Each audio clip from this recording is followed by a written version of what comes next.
Bubble. That game was an okay game, I must say.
Some of the other games from like the opening weekend.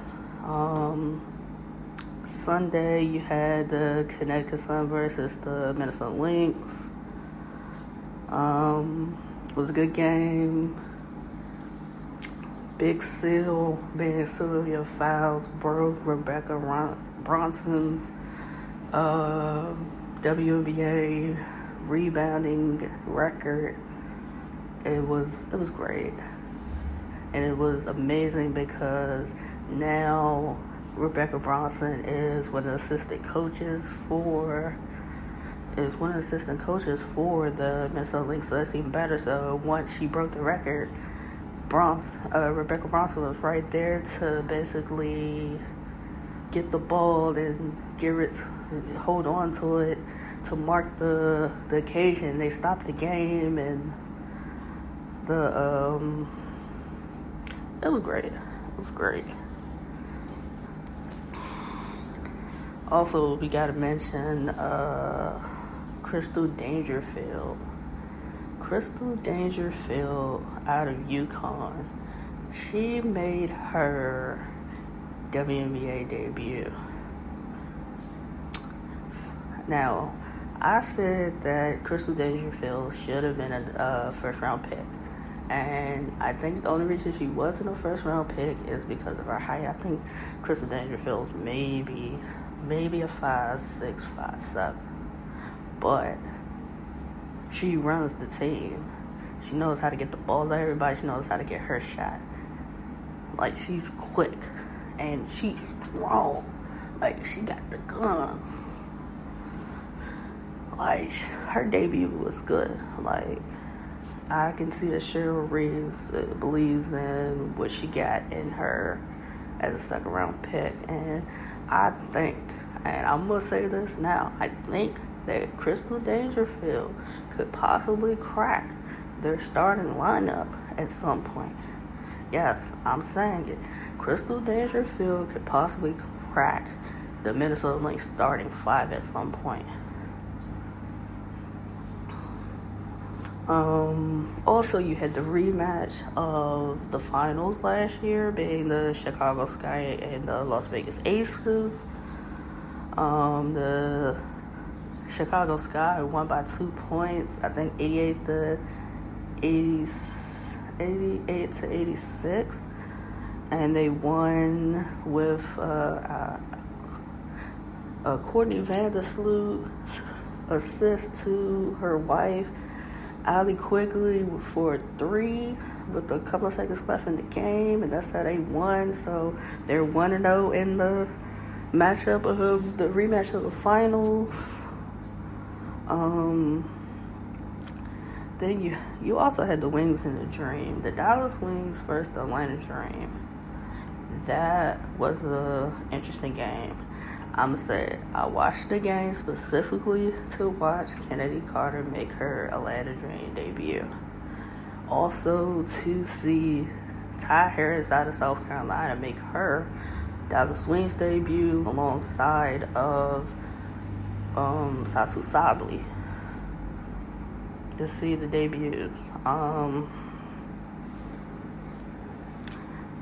Kennedy Carter basically gave the fans and everybody what they expected of her in her debut. I think she had like 18 and 8. And it was a lot of chatter because everybody wants to say she just shoot the ball, she'll pass the ball. I don't think it's too much chatter now because she had 8 assists. Yeah, 8 assists. How do you have 8 assists for a player that they say don't pass the ball? But overall, for the opening weekend of the WNBA, I was satisfied in what I saw. I wanted to see Kiki Herbert-Hurricane make her debut the opening weekend. It didn't happen in the first game. I think in their second game, Kiki finally made her debut in a game that the Minnesota Lynx were losing, and also they lost Karina Christmas Kelly for the rest of the season to a ruptured Achilles, I believe it is. So prayers up to her and a speedy recovery. She worked so hard to come back from the last injury she had.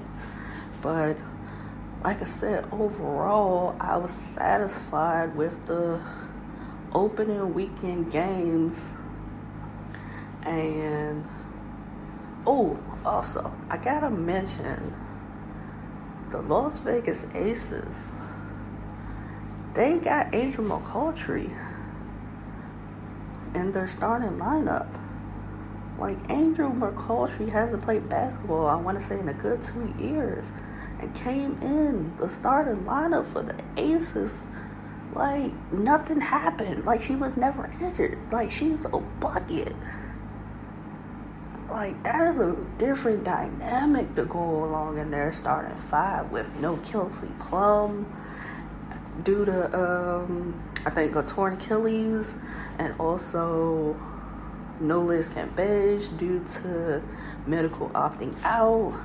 So I think the dynamic of Kayla McBride and Angel McCoughtry and now Asia Wilson basically being the focal point of their starting lineup is just amazing.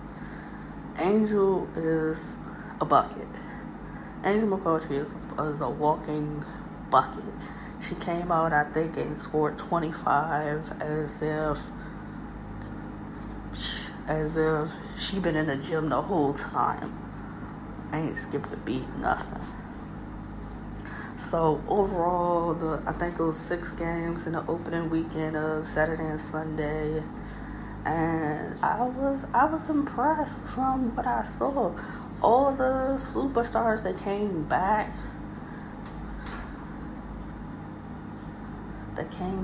and showed people that they missed a step, to the superstars that are now on new teams, basically working to figure it out how they're going to contribute on their new teams, to the hype of Sabrina Ionesco, to Hollywood, Kennedy Carter, to Satu Sabali, to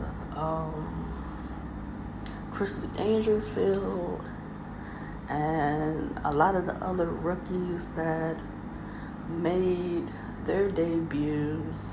I was satisfied with the 6 games. Like, I'm rocking with my Washington Mystics all the way. Though Aerial Powers and Ariel Atkins and Maisha Hines Allen, like, they gonna lead us. We 2-0 right now without EDD and Tina Charles. So all the chatter, like, I'm here for it. They 2-0 without them. Like, everybody thought that the Mystics wasn't gonna be nothing without EDD. and Christy Tolliver leaving. Like, they're 2-0. 2-0. People are stepping up. Like, I don't have too much more to say. This is just my overview of the opening weekend of the WNBA. I was happy with everything I saw, all the games and everything. Also, the players showing respect with the say your name and the custom shoes and the 26 seconds of remembrance for Breanna Taylor. But before the games, that was amazing. They reached out to her family. So yeah, WNBA Opening Weekend was a success. So we about to put a wrap on episode 3. The WNBA season opening weekend. And again, shout out my sponsor, the Anchor app. The easiest way to get your podcast done. And shout out also Spotify, if you want another listening platform to listen to the podcast. So until next time, this is your girl Miss J signing out. Until the next episode of Talks with J, Views of a Sagittarius, we out. This is just the beginning.